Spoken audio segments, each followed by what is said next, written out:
Hello again, my name is Dave Shields, and I am the Managing Director for Identity and Access Management Program at the University of Oklahoma.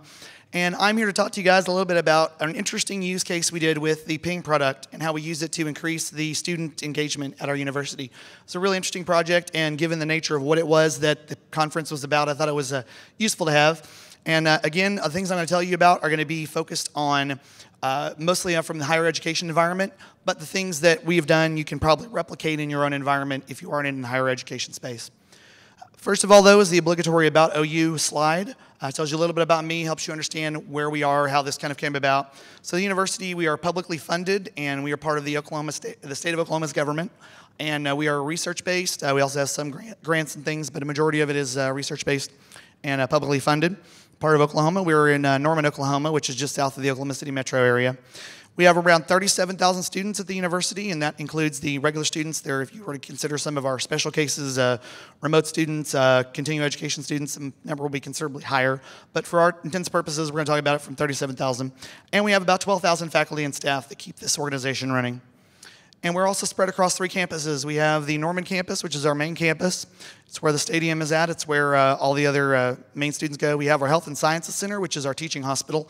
And then we have the OU Tulsa branch, which is another division that kind of came out of a need for helping someone from a metro area just north of Oklahoma City.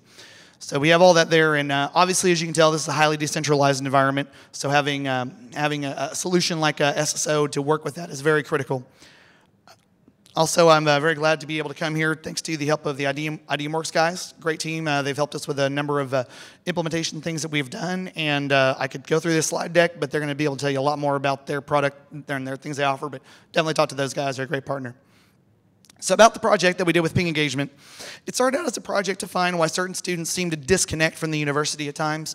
We might have students that seem to be, for whatever reason, not as engaged as they were previously. Maybe there was something that just we couldn't quite understand, but there was just something was disconnecting in the early stages of their academic career. And we had found different metrics that we've been trying to use for years, such as engagement with their LMS, engaging with a couple of other things, and it just did not have consistent results. We couldn't really find something that helped us understand. We knew something was missing in our data that we're trying to look through. And the student engagement team came to the IT security team, which is what my identity management team responds with. We're part of the IT security team. And they said, we really would like to get you guys help to engage with our students and find out what we can. And we said, you know what? Well, we have this thing called Ping that's connected to all these systems, and that'd probably help us with that. So this was the point where Ping entered the loop. So we had about 75% of the applications that these at-risk people were going to be using are connected to the OU infrastructure via Ping. So our Ping system, it started out with another organization was using it, and they were using a very small piece of it.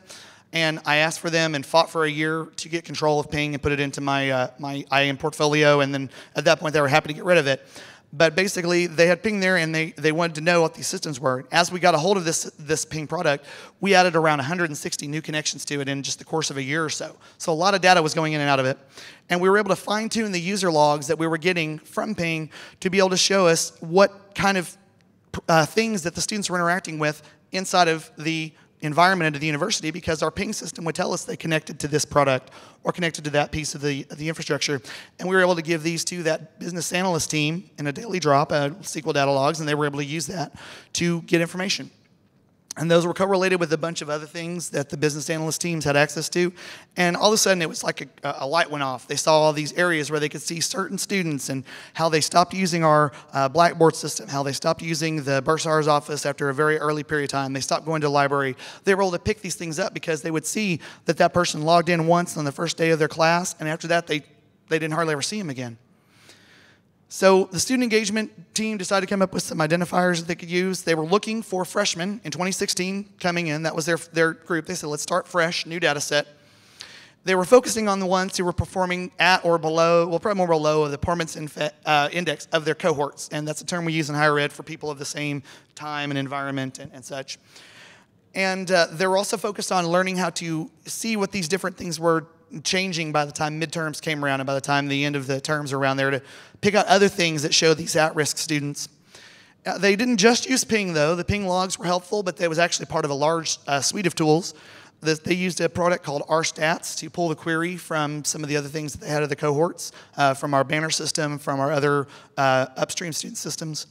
They merged those with the student records that came in for banner and came in from our other college nets, some other sections. And they also use the product Tableau to do the data visualization. They're all about visualization, so they put that together.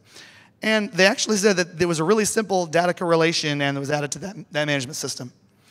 There were some challenges, though. Not everyone used the learning management system. That was a challenge that we ran into.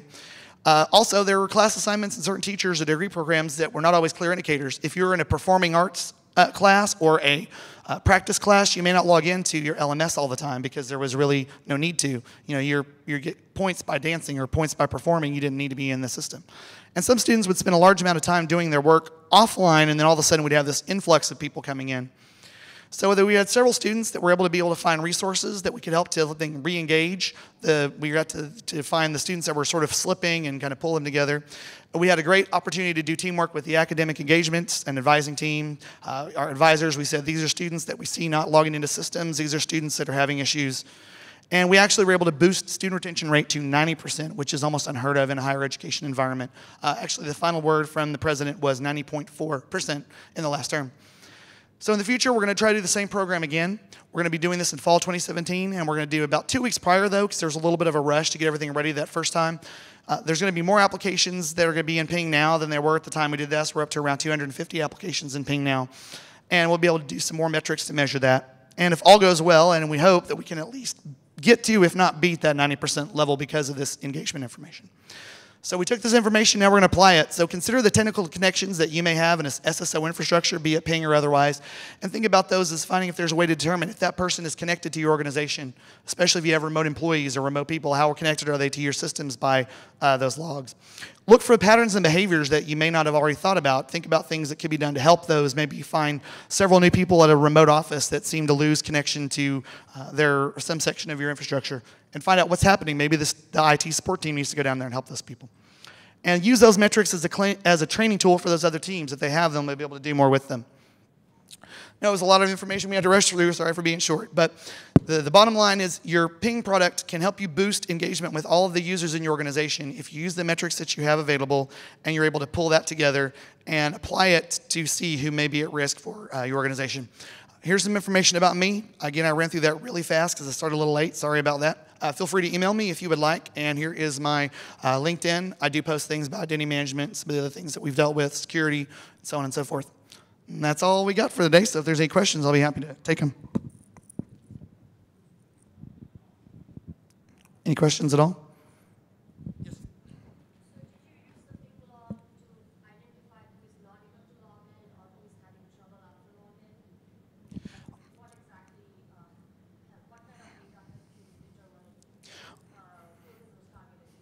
So the question is, did we just use Ping to help us determine who is having issues getting connected to the university? Not exactly.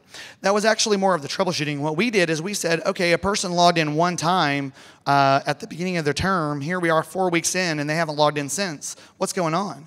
Are they disconnected from the university? Is there something? Are they students that are leaving?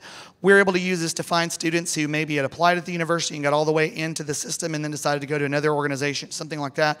But we didn't look at specifically unable to log in. We looked at more of lack of time between logins, or lack of maybe they only interacted with one Ping application whenever we expected they would interact with 4 or 5 other ones and things like that. But that's a great question. Other questions? Yeah.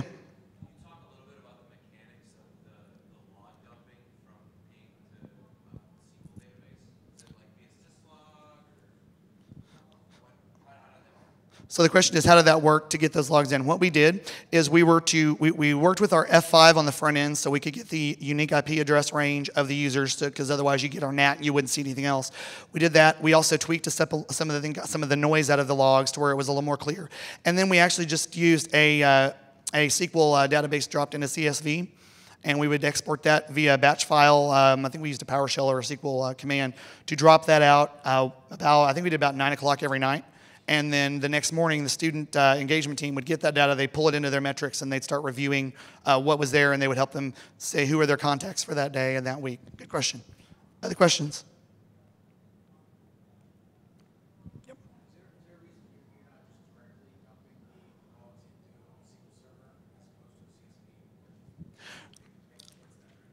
So why is it that we're not dumping directly into a SQL? The main reason is because the way that the academic business analyst team wanted to work, we could do that. In fact, Ping is dumping its logs directly to SQL. That's where we got it from.